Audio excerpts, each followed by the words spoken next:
المشتاق لا تنمي هذه أنوار ذي سلمي عن قليل أنت في الحرم عند خير العرب والعجم قف أمام القابر بالأدب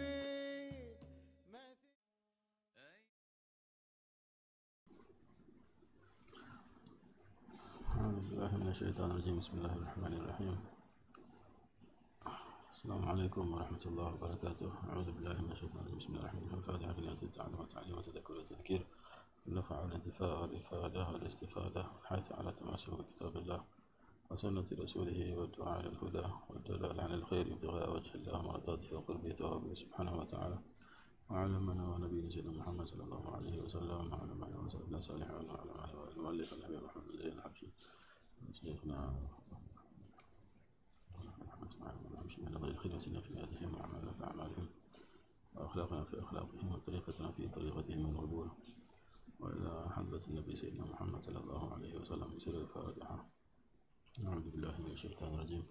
بسم الله الرحمن الرحيم. الحمد لله رب العالمين الرحمن الرحيم مالك يوم الدين إياك نعبد وإياك نستعين اهدنا الصراط المستقيم صراط الذين أنعمت عليهم غير المغضوب عليهم ولا الضالين اغفر لي ولوالدي وللمؤمنين. صلى الله وسلم على سيدنا محمد الفاتح لما أغلق والخاتم لما سبق ناصر الحق بالحق الهادي إلى صراطك المستقيم وعلى آله وصحبه وسلم والآله العظيم. اللهم انفعنا بما علمتنا سبحانك لا علم لنا إلا ما علمتنا إنك أنت العليم الحكيم. اللهم انفعنا بما علمتنا وانفعنا بما علمتنا اشرح لي صدري ويسر لي أمري واحلل عقدة من لساني يفقهوا قولي. صلى الله على سيدنا محمد وآله وصحبه وسلم. So we have reached the second last, probably second last or third last session for Hajj and Umrah in Risalah al-Jami'ah by Al-Habib Ahmad bin Zain al-Habshi, and the great alim and wali and the Imam Shafi'i of his time.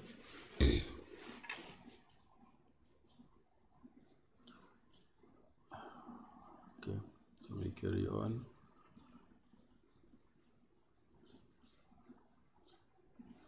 ولم قال رضي الله عنه ونفعنا به وبعلومه بعلوم شيخنا في الدارين آمين.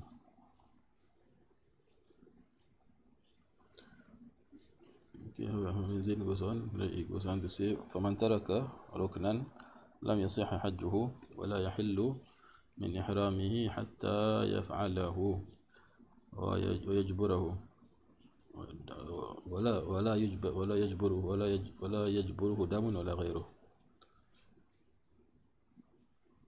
وثلاثة من الأركان لا تفوته ما دام حيا وهي الطواف والسعي والحلق. So whoever leaves an integral, his Hajj will not be valid and he will not be released from his ihram until he performs that integral that he left, or those integrals, neither an expiation, a fidya, to compensate through the penalty, nor anything else will make up for it.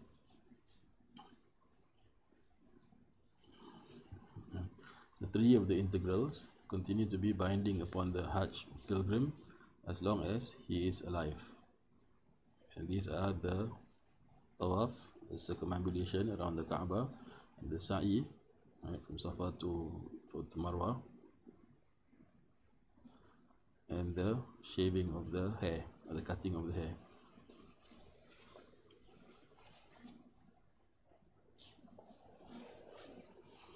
Okay, so to explain this part of what Habib Ahmad bin Zain writes.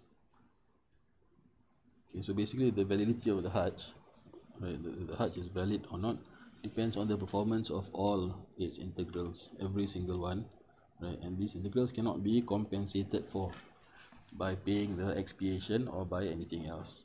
Okay, you cannot slaughter an animal or feed the poor or fast, whatever it is, right? They have, the only way is to perform, right? So it is different from, so now we're talking about this is where we are talking about the integrals, right? The obligatory integrals of the Hajj, the arkan, the rukun, the arkan, plural arkan of the Hajj. Yeah, and it's different. This is different from the requisites or the wajibs, right, or the wajibat of the Hajj. And this can be compensated for through expiation, and as we will see later. Okay, so the meaning of Habib Ahmad bin Zain's words, right, he will, or rather my translation of his words, right, he will not be released from ihram, from his ihram. Okay, right, whoever leaves an integral, his Hajj will not be valid, and he will not be released from his ihram until he performs it. Okay, that means someone who does not perform an integral remains in his ihram until he performs it. Okay, now, 3 of the integrals continue to be binding upon the Hajj pilgrim as long as he is alive, right? And these are the tawaf, sa'i, and shaving.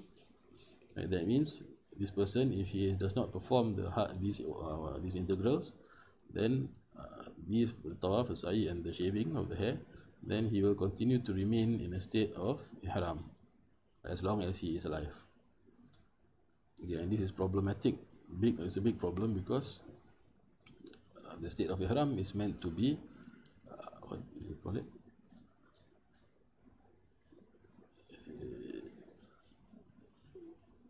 The state of ihram. One is in a state of ihram, and one is put in the state of ihram. Means that, for example, there are things that normally one would do, or one is permitted to do outside of the state of ihram, but which one is not able to do during the state of ihram. Okay, right, which we will be moving into today also, inshallah. And these are, to live your life without being able to do this, for it to be haram every time, for it to be haram, for it to be something forbidden every time you do this is very difficult lah. Right, so we have to pay the fidyah. You have to make expiation for every time we do this thing which outside of state of ihram would not be something haram. Okay, so Habib Ahmad bin Zain says 3 of the integrals continue to be binding upon the Hajj pilgrim as long as he is alive. Okay, so what is he talking about here? Right, so the meaning of this is that Hajj integrals, the integrals of the Hajj are divided into 2 kinds. So some of them have a specific definite time, right, and there are those whose time lasts indefinitely. These being the tawaf and the sa'i and the shaving or cutting of the hair. Right, and the ones with the definite time, right, is, for example, standing at Arafah. Okay, so the standing at Arafah is something that is an integral that has a definite time.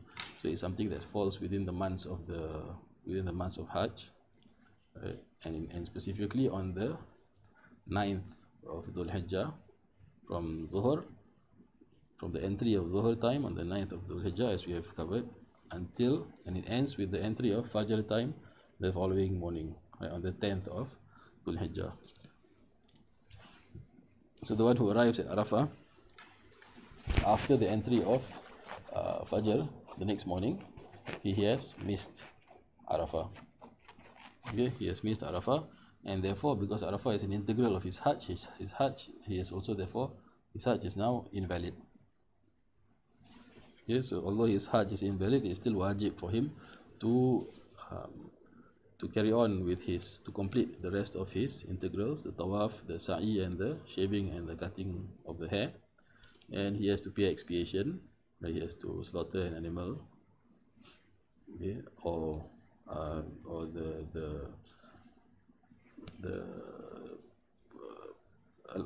permissible substitutes if one is not able to. Yeah.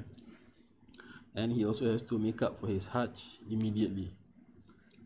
If it was a wajib Hajj, okay, if it's a Hajj that is obligatory, the Hajj of Islam, or a vow. Okay, so he should be he has to make it up the following year, otherwise as soon as possible. Okay? And this is in the event that this is if he is not prevented by someone, okay, from performing his Hajj or the integrals or the rites of his Hajj. Okay, so indefinite, so that's the category of integrals, right? The standing at Arafah is the integral that has a definite time, right? With regards to integrals that have an indefinite time, meaning one remains the time of performing the integral is not limited. Okay, the tawaf, the sa'i, and the shaving of the hair. Right, so the time of the performance of these integrals never expire. The time never expires; it never ends. So as long as the muhrim is alive, as long as the pilgrim, the one who enters the state of ihram, as long as he is alive, the obligation to perform them remains, right? And there is no expiation for them if he does not perform them. Right? As I mentioned, unless he is prevented by someone, right, from their performance, from performing them. Okay, so this is why initially when we talk about the wajibat of Hajj, we talk about the ihram, like the intention of entering into ihram, right? I mentioned there that it's important to add a qualifier, right? Not disclaimer. Can't think of the proper word right now. In Arabic, it's ta'liq.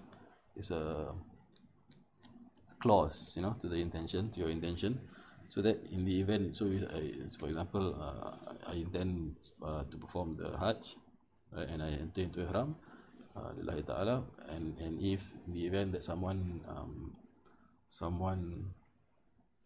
prevents me from performing the Hajj, right, then I am free, free from being required to perform it, or to sacrifice, right? Or I will end my Hajj with a sacrifice, So anyway, this is in the event that, when you want to actually, it's not going to be covered in this book, but when you want to go for Hajj, right, inshallah, please bear this in mind and ask a scholar, or consult the books and ask a scholar, a proper scholar, to clarify with regards this, the adding a clause to the intention. Okay.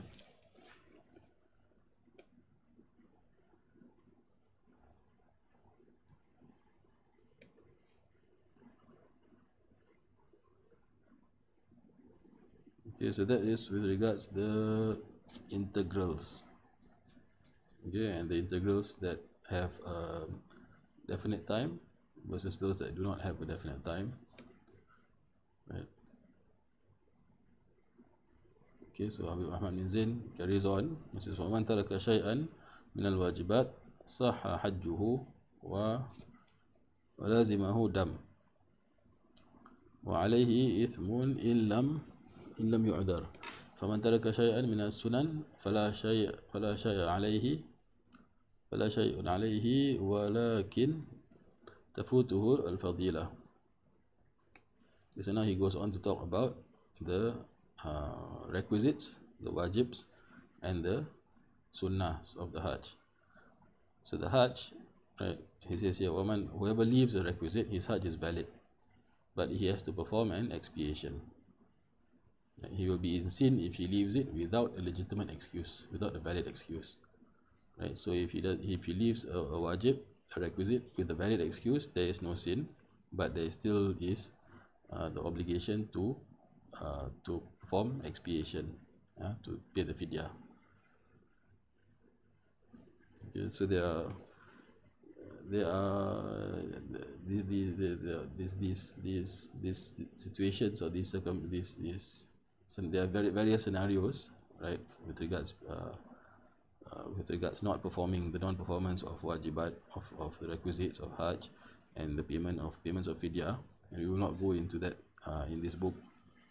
I'm not sure, maybe Ustaz Abdul Rahman on the Al-Wafa stream might have covered that. Okay, but I won't be going into that here. Okay, but basically, if one leaves a requisite, intentionally or otherwise, the Hajj is still valid. Okay, but if one leaves it intentionally without a valid excuse, right, then one is wajib for one to pay the fidyah, to pay the expiation, and one has sinned. But if one leaves it with a valid excuse, right, sometimes one does not have to pay the fidyah, right, and one has not sinned. Okay, one is free of sin. So as Habib Ahmad bin Zain says, he will be in sin if he leaves it without a legitimate excuse. Right? And whoever leaves a sunnah, his Hajj is valid, and he has not sinned, and he does not have to perform expiation. However, he has missed out on a great deal of blessing. Ask Allah for tawfiq to perform all the integrals and requisites and sunnahs, right, to the best of our ability when the time comes for us to perform the Hajj, inshallah.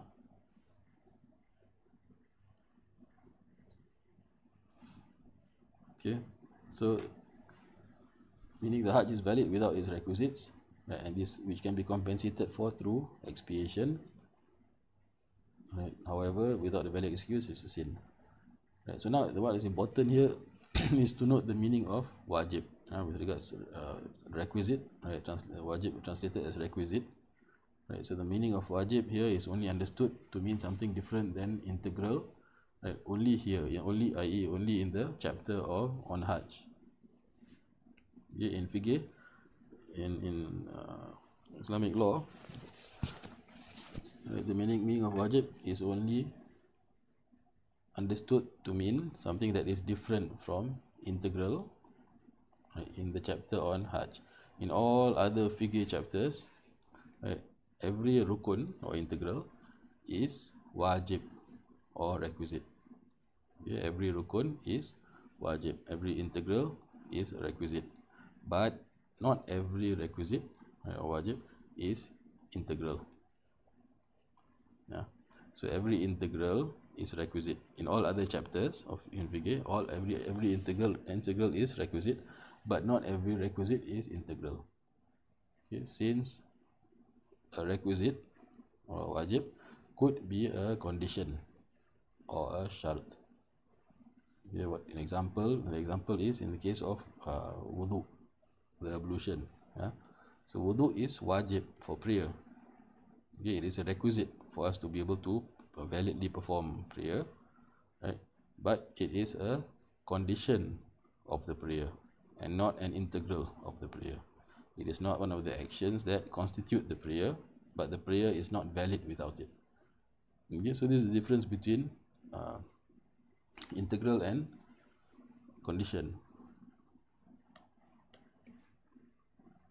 Okay.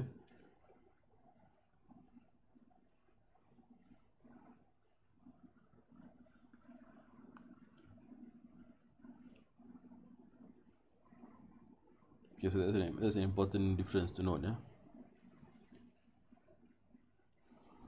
That every integral is requisite, but not every requisite is integral. So next, we move on to whoever leaves a sunnah. Okay, whoever leaves a sunnah, his Hajj is valid, has not sinned, and does not have to perform expiation, however, he's missed out. Right? So, in fact, the Sheikh Nawawi al-Jawi, right, the Indonesian, or this scholar from this archipelago, a great Shafi'i scholar of his time, of more recent times.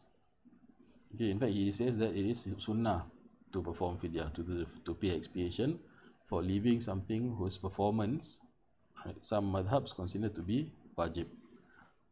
Although the Shafi'i madhab does not or considers it to be a sunnah.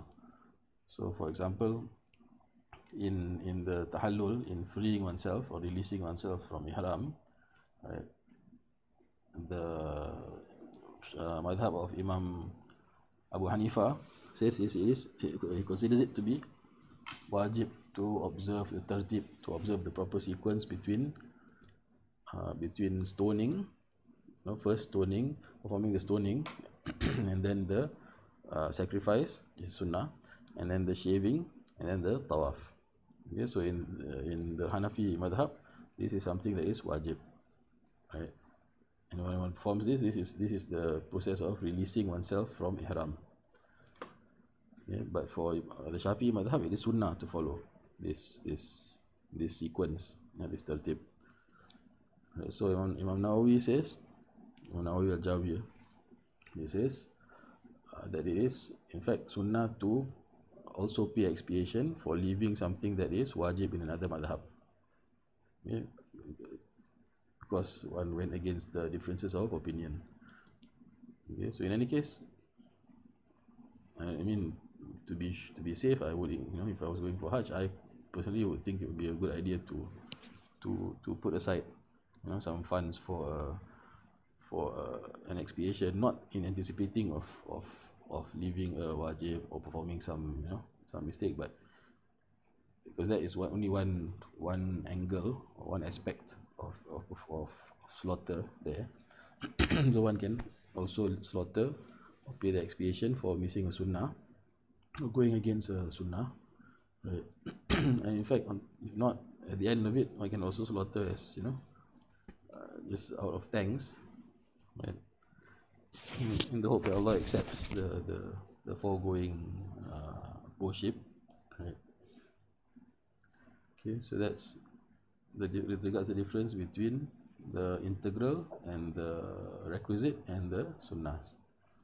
So then we move on. In the text, Imam Muhammad bin Zain goes on to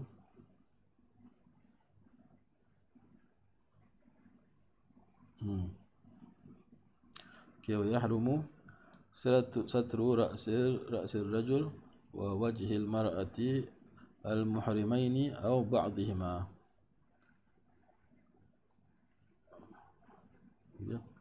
So he begins to talk about the prohibitions of ihram here, the restrictions of ihram, meaning one person who is in a state of ihram is not permitted to do certain things which outside of the state of ihram he would normally be permitted to do, which would normally be halal for him, but in a state of ihram it is not halal.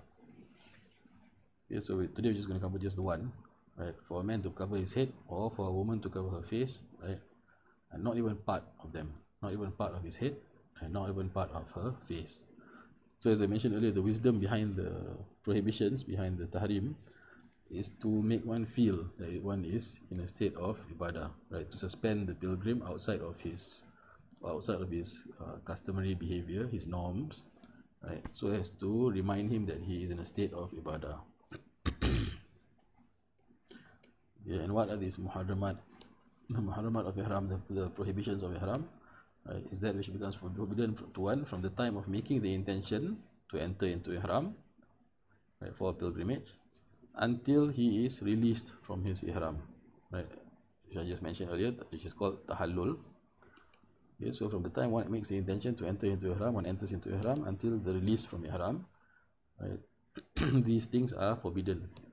These things which we are going to cover now are forbidden for that person to do. And it's also haram for the guardian of a child who is in ihram to allow that child to perform things that are prohibited in ihram.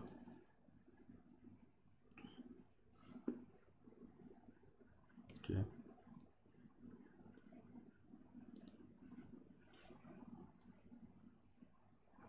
Okay, so generally the pilgrim is considered to have violated prohibitions of ihram if he does some, it means this person is haram on this person, and this person has sinned, right, with 4 conditions, right? Number 1, that was done intentionally, right, i.e. not accidentally or forgetfully. Second, it was done knowingly, knowing that the ruling is haram, that this is the prohibition of ihram. Third, that it was done voluntarily, i.e. not forced, right? And fourth, that it was done by a mukallaf, a morally responsible person, right? Someone who is of sound mind and has reached puberty. Okay, and there are other conditions that govern whether or not these 4 conditions apply in determining whether one is obliged to pay the fidyah or make or expiation. Okay. And this depend on whether the prohibitions that if a person goes against performs something that is prohibited, whether this performance is characterized by or falls under one of 2 groups of was characterized by one of 2 things, whether it's a form of something that's considered destruction or beautification, okay, or something that provides comfort. In any case, we will also not be going into that here.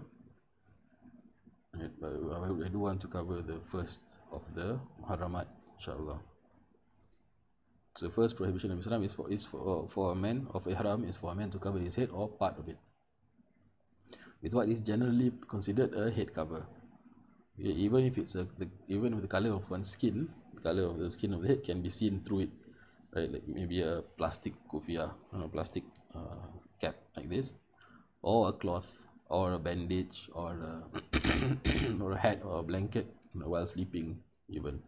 Okay, so it's not allowed to cover the head at any one point or part of it. Yeah, this is as opposed to what is excluded by this, what is not considered covering, he said, is if one covers one's head with one's hand. Yeah, so that does not constitute a head cover, right, or a thin kind of string. Okay, so that those do not constitute a head covering. Okay, for a woman to cover her face or part of it. Okay, what is excused here is that part of her face which is covered, part of the woman's face which is covered, as part of her attempt at covering her hair. So it's a bit difficult to just get all the way to the hairline, right? So they're going to be a little bit beyond, just beyond the hairline. So that part is forgiven, is excused. Okay, just to make sure that the hair is all properly covered. Okay, now if the woman is afraid or worried that foreign, ajnabi, non-mahram men, she's worried about non-mahram men looking at her face, then she is permitted to cover her face. Okay, but she has to pay the fidyah, the expiation. The better way to do this is to cover, to wear a veil over a cap's visor. So sometimes those caps that have the visor, right? You wear the veil over it, right? So that achieves the objective of covering her face. Okay, so some of the scholars, even before the cap was designed, they even talk about the possibility of having two sticks from behind the ears coming out, and then having that cloth hung onto those sticks in front of the face. Okay, but this is only permissible. The condition is that this cloth, the veil that covers her face, should not touch her face. Okay, because then it will be considered concealing or covering her face. Okay, so if the veil sticks to her face unintentionally and she lifts it up, right, lifts it off her face immediately, there's no problem.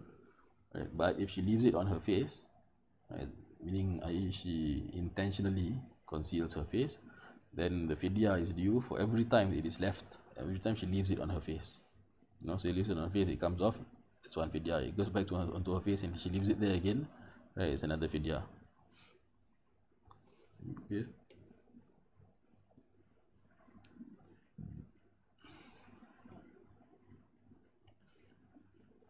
Okay, so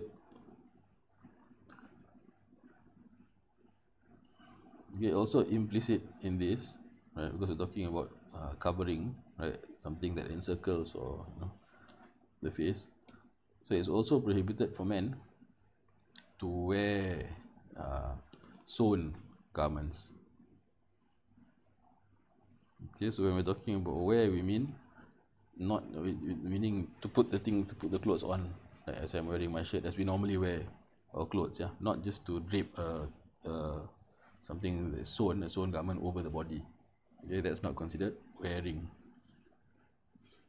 Okay, so to wear in customary fashion, right, and what is not considered to wear is just to wrap it around the body or to sling it onto the body, right, to wrap it without tying its ends together.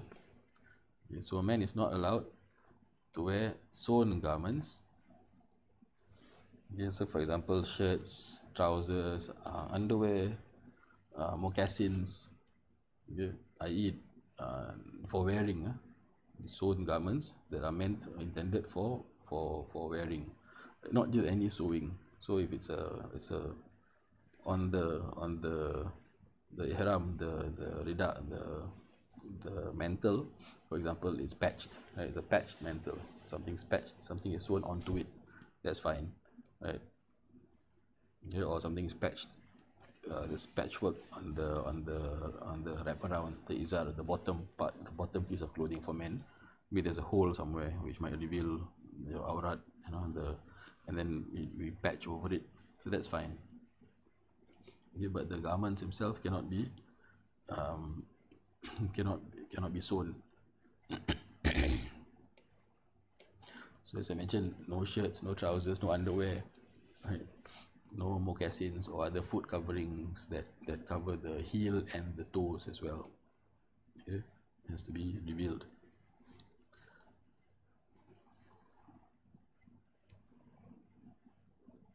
Okay, so sewn garments on one hand, or anything which encircles the body as sewn garments do. Okay, so here we're talking about anything that's seamed together by weaving, right? And this the shoe I was talking about, the sandal, right, earlier. The heel has to be exposed, right? The toes have to be exposed, because otherwise, if the heel and toes are covered, then that is as if it encircles, as in the way that a sewn garment, right, what is considered a sewn garment, would encircle a part of the body.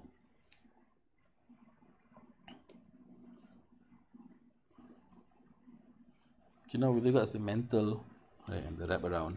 So the mantle is the rida, when the man wears the clothing, the two pieces of clothing for ihram. The top part is called the mantle or rida. The bottom part is called the izar or the wraparound. Okay, so it's not permissible to fasten the mantle in an encircling manner, right? In a way that, for example, you tuck part of it through a hole, right, and tie it together, or you pass a string from one end and another string to the other side and tie it together, or so that it stays on the body. That is not permissible for the mantle, the rida, the top part of the ihram.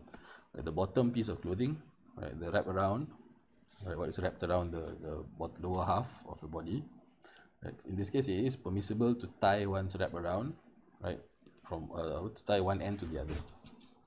Okay, so that it's as if it's a stitch. It's as if it's sewn, right, because it meets from end to end. Right, it encircles the part of the body. Okay, in this case, in the case of the wrap around, it is permissible. Okay, so one can tie a string over it, right, or something that holds it fast, right, whether it's a drawstring or one can use a waistband.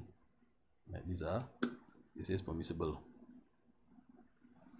Yeah, or I can use safety pins. Yeah, and what most people use nowadays, I think, is the waist belt, right? And in that belt, sometimes it's convenient. They have pouches. You can put your handphone there. Maybe a small booklet, documents, cash, right? Small cards. Okay, so why is it permissible to fasten or to cause the wrap around to encircle, as opposed to the mantle? Okay, the mantle, if it falls, it does not reveal one's nakedness.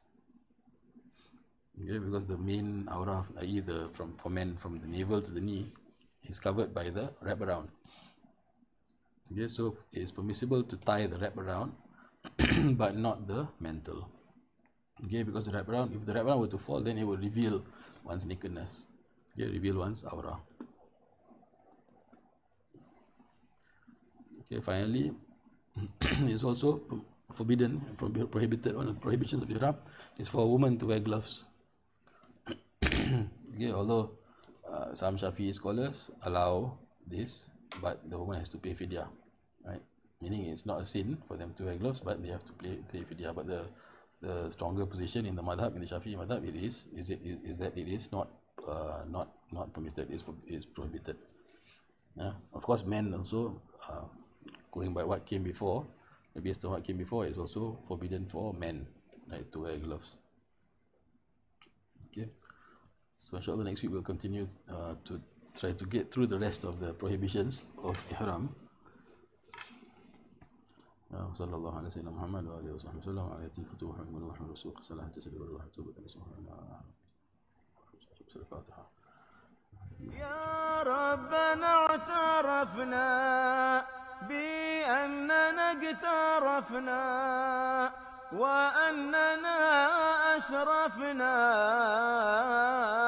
على لظى وأشرفنا فضلا وجودا منا لا باكتساب منا بالمصطفى الرسول